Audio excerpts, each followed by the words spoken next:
A lot of early EV adopters wanted them because they do not burn fossil fuel, at least not as much. Some power plants at the time, fewer today, still burn some kind of fossil fuel, but we're trying to clean up the grid, transportation, and all that.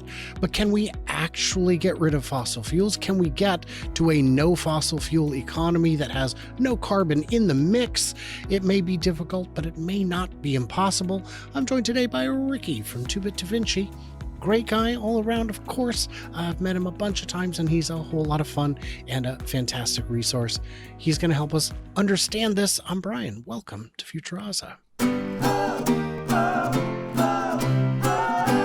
So Ricky, I get some praise on my intros once in a while. Yeah. So you've done some recent videos on this very topic, the insane challenge of a carbon-free grid. Possible? So let's start with, just that question. Is it possible to get a grid to carbon free? Excellent question. Before I answer that, I wanted to share something with you that blows my mind. And I think we sometimes don't give ourselves enough credit for how much progress is actually happening. If you go to Tesla's website, go to the Megapack and look at the pricing for a 1.9 megawatt. That's a lot of output, a lot of power. And a 3.9 megawatt hours in terms of storage, Megapack, you can have it for $1 million, 1 million. Now, I know that sounds like a lot of money, but let me kind of try to contextualize that a little bit. In California, that's less than it's not crazy to imagine like a neighborhood by neighborhood, you just have a Megapack somewhere to provide extra battery backup. But that is an insane amount of power for $1 million. Now, when we talk about, is it possible? Think about this. I did a little video about the California fires. California raises $220 billion with a B from tax revenue every year. 220 billion. That's more than the GDP of 55, all but 55 countries. So, Wow. 1,000, it's doable. It's incredibly possible. And the stability that you could bring to the grid when you have some storage is unbelievable, because like you mentioned, the wind and sun can't be predicted, but we have a ton of sunshine right now. Today in January, it's 74 degrees and clear blue skies here in San Diego. So storage has come down in terms of price, and it's going to continue to do so at an amazing rate. And we could do this, and it'll open up new business opportunities. Nobody should be, I'm not a fan of people thinking that these transitions and cleaning up the grid is going to hurt us. A lot of people have this philosophy of do less, just live in a 1-bedroom house and take cold showers. And I don't subscribe to that, man. I want to have a pool. I want to live my life and do it in a clean way. And I think it's possible. And I think the new businesses that'll arise from this are going to be pretty amazing. But we've seen on a previous show, we talked about the fact that peaker plants may be hard to get rid of entirely. Certainly in the next 10, 15 years, it would be wise to keep them on tap just in case. But with things like overbuilding wind and then curtailing it as needed, that could be one solution. Same with solar. You can overbuild it and curtail it. And there are other ways to do it. You can store it. Can we actually in the grid, because we'll talk about transportation in a minute, you're saying that, sure, we can go carbon free on the grid. It won't be cheap. It'll require investment. But when has that ever stopped us before? The interstate highway system, was that cheap? Think about how it transforms. Entire cities have popped up, right? It's hard to imagine Phoenix would be what it is today without some of these improvements in infrastructure. So yeah, it's not going to be easy, but it's completely doable. And I'm sure you'll get into how every electric vehicle is its own little mobile battery. Solar prices are insanely cheap. The last round of solar panels I bought at $100 per panel for a 400-watt panel. Wow. It's ludicrous. My first panels in 2009, my first house, were it was 200-watt panels were $400 each or something like that, right? An 8x output improvement. Amazing. That's per dollar. That's a fantastic improvement. At that point, you're running out of room to actually improve the price because you still got to get it there. Yeah. there are some materials that are a little bit more fixed in their pricing. And yes, when we're talking about having all the cars act as batteries, look at how many cars were sold last year: 1.3 million EVs in the US. If all of those had vehicle to grid capacity, which they don't, very few of them do at this point, that's something we can work on. But it doesn't make sense. It's a cart before the horse situation. Manufacturers don't want to add the cost for the three grids that would actually allow it today, or the three utility providers that would actually support it. But if that were to come online in a bigger way, adding 1.3 million just in last year's numbers, that number is expected to grow, maybe not this year, but in coming years for sure. If you're adding millions and you only take, just 5 kilowatt hours of capacity from each vehicle, an amount that I wouldn't notice gone on a daily basis, especially if it's cycling twice. Now you're getting 10 kilowatt hours out of millions of cars. That can do the trick. Let's talk about decarbonizing transportation.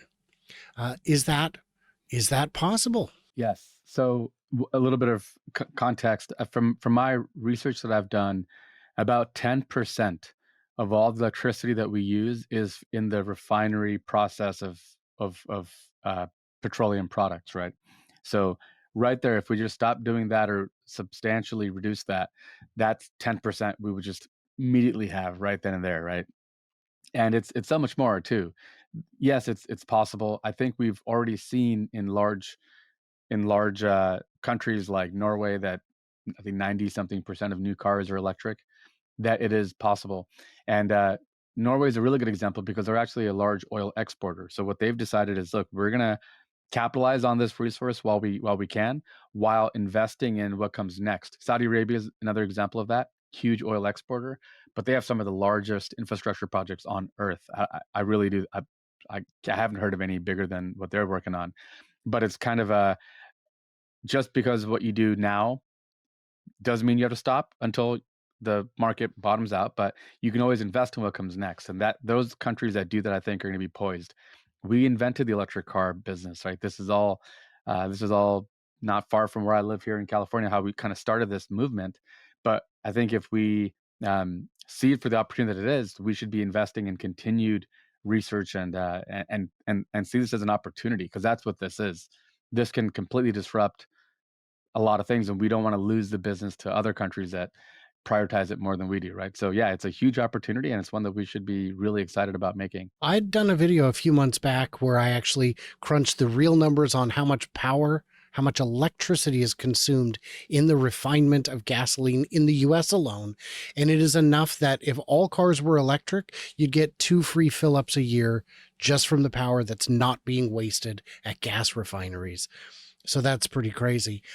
If you look at Norway, by the way, do you know who's still buying those 3 to 5% of gas cars that are sold new? No. Rental car companies for tourists who don't understand. It's like, okay, yep, that makes sense. They'll be gone soon. They'll have no choice but to get rid of the last few. Uh, in terms of, go ahead. Okay, really quickly. I will say I rented an electric car on travel for the first time in a long time. I'll admit, at home, 100% electric. I charge at home on my solar panels. I pay almost nothing to operate my cars. On travel, though, I do get gas cars typically because I don't know where the charging infrastructure is. This last time I got a Mach-E, a Ford Mach-E, which is a great car, but it didn't have access to the Tesla charger network. It didn't have an adapter for it, so I was at the mercy of Electrify America. And on that particular trip, I had to sit at a station and charge for an hour before my flight. So if that was a gas car, I would have 5 minutes and been on my way, returned it. So 1 hour of sleep it cost me is ultimately what it came down to.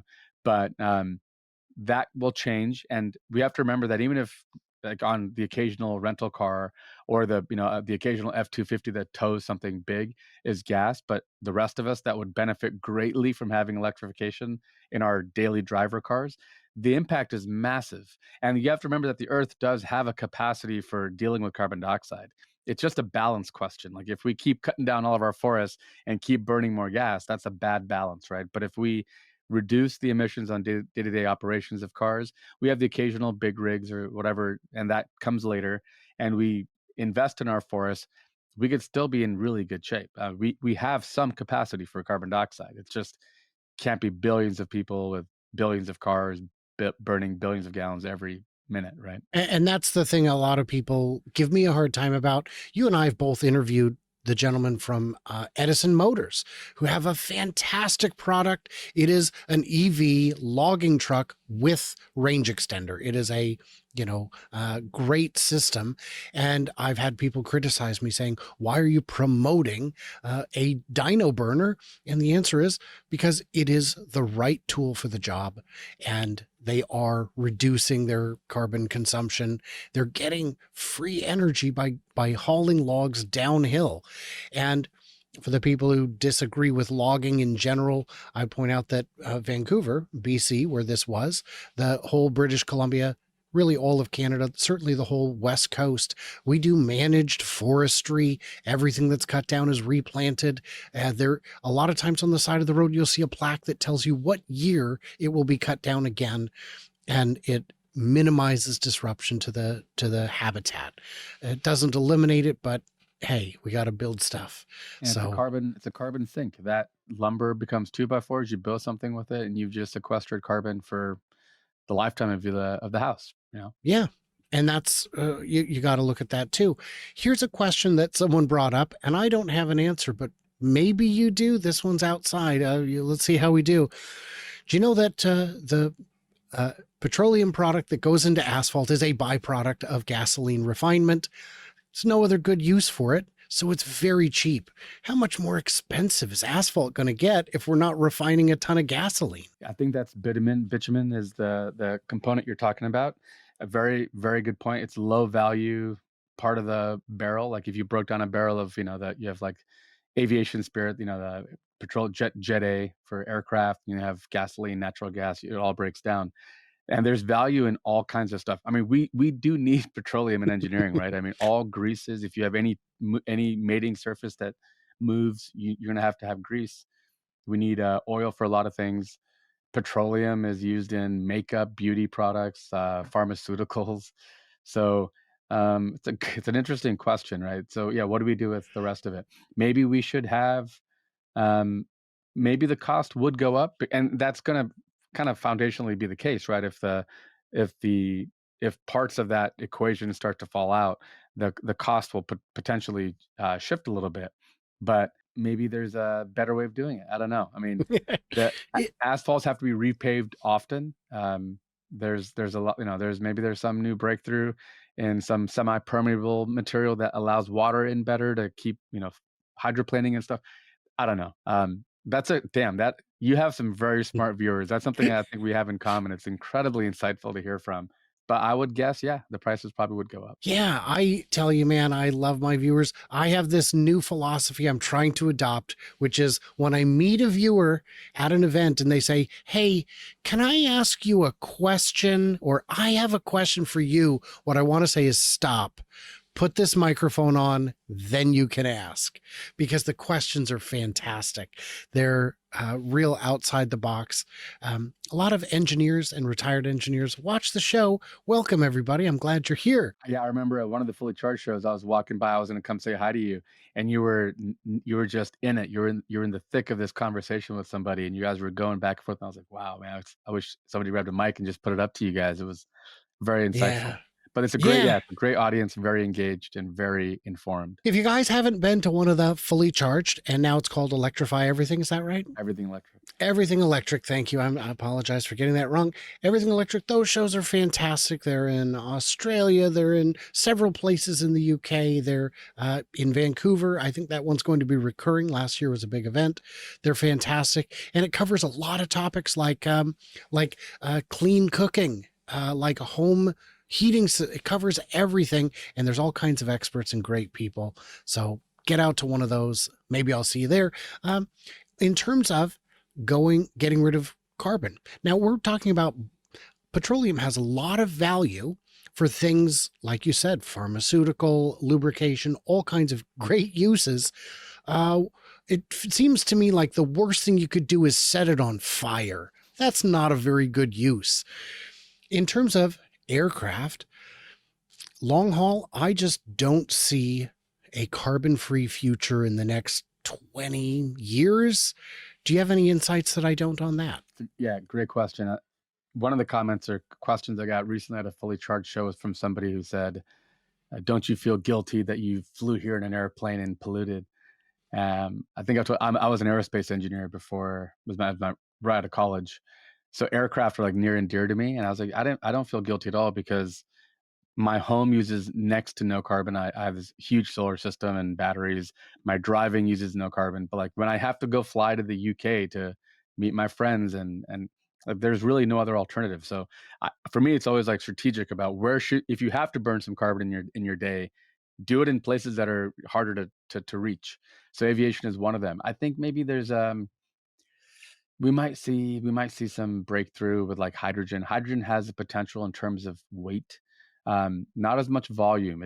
Hydrogen tanks take up a lot of volume, but if we reimagine airplanes to be more like flying wings with larger internals for the volume, the weight density, the gravimetric density of energy in hydrogen is insanely good. And so maybe maybe the efficiency is not as good in terms of it's only 50% round trip to compress and store hydrogen, but on an airplane there's no alternative to that. So maybe we just have overproduction, like to your point, of wind and solar to then make green hydrogen and then use that for aviation. And even if we don't do that, we can make huge reductions if we try to take care of the lower hanging fruit. Your daily day driver, your daily commuter should be electric. It's so much more fun. It's more practical. Now, if you don't have like a garage to charge at home, I can understand that one. That's probably where a lot of people get tripped up as well. But my process of thinking about this is there's huge industries. Aviation is about 7-8%. Obviously a problem, and we should tackle it. And I think we can start with shorter haul flights, maybe that are battery based. We were in Vancouver. You saw some of those electric I did. um, high, amphibious planes that land on the water and stuff, the bush planes. Amazing stuff happening. Those have about 150 miles of range. So there's value in taking this step by step and realizing that some things will be harder, and we should. I like traveling. It's one of my favorite things in all the world. The thought of I'm not going to travel to reduce my emissions. I don't know if I can get there. I think I would just try to reduce it everywhere else and keep seeing this amazing world of ours and meeting new friends and, going to places and seeing people like you. And if you get to Vancouver, guys, there's actually an electric plane you can fly. You can take classes, you can take flying lessons in this adorable little electric plane. There's a video about that on my channel somewhere. Who knows? So I think the answer for getting rid of carbon is for the grid. It's possible, but difficult. For ground transportation, it's more possible, but again, that last 5-10% is going to be really tricky. And for aviation, it's still a ways out, apart from very short hauls. Does that sound right? Yeah, yeah. We should appreciate how far we've come. I mean, the thought of when I was in college, which wasn't that long ago, maybe about almost 20 years ago now. Wow, time goes by quick. But when I was in college, there was not a reality where I thought to myself I'd have a car in my garage that I can travel 300 miles in without burning a drop of fuel. And we have that reality today. I have two such cars. My wife and I both drive all electric cars, so it's pretty amazing how far we've come. And I think we should take great pride in knowing that brilliant engineers, scientists, people are working on these problems, right? I mean, sand batteries and district heating. Vancouver has sections of that downtown that is heated with district heating, which is heat produced in a central place, just like electricity at a power plant. And then hot water is piped to different radiators in different homes. And so you don't need to even invest in heat pumps. You just get free, clean energy from excess times because that large reservoir of heat is heated when there's excess energy, and then they could provide the heat through the night and stuff. So there's heating and cooling is a huge part of it, by the way. If we want to talk about decarbonizing, we should all have a good strategy. I met some friends in Texas. You've probably seen these guys. There's a community in Texas, in Austin, that has geothermal. Every new home Oh. is built with geothermal.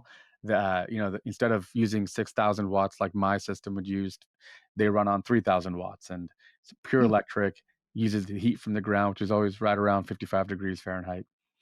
for heating and stuff. Obviously, those systems are very expensive when you retrofit them, but if you're building them up front and you have the digging equipment come out and just do them in scale, costs come down. And if, even if it's air source heat pump, but if we can take our own small steps, get a small system, add to it, it goes a long, long way.